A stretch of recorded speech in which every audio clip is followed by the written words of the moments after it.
शहबाज शरीफ मुस्लिम league नून के कायम मकाम सदर नाम से सेंट्रल वर्किंग कमेटी इजलास में मंजूरी दे दी गई है, जबकि तर्जुमान नून लीग के मुताबिक शहबाज शरीफ 28 मई तक कायम मकाम सदर रहेंगे। 28 मई को नवाज शरीफ को पार्टी सदर मुंतखब किया जाएगा। राना सना चीफ इलेक्शन कमिश्नर मुकर्रर, जबकि मुसद्दिक मलिक कहते हैं अल्लाह ताला ने नवाज शरीफ को सुरखरू किया, एक बार फिर पार्टी सदारत के लिए आ रहे हैं। ख्वाजा साद रफ़ी का कहना था कि शहबाज शरीफ के लिए पार्टी सदारत के इस्तीफे को भारी दिल से कबूल किया गया।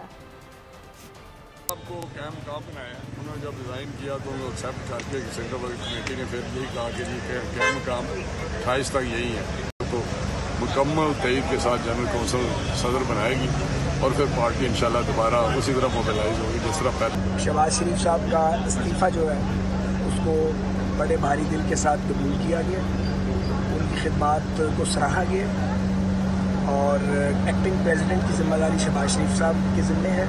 इलेक्शन कमीशन राना सनाउल्लाह खान साहब की सरकर्दगी में अनाउंस किया गया है और 28 मई वो इलेक्शन है और शायद एक दिन पहले नॉमिनेशन पेपर वगैरह वो इलेक्शन कमीशन। सब्सक्राइब करें और बेल दबाएं ताकि कोई खबर रह न जाए।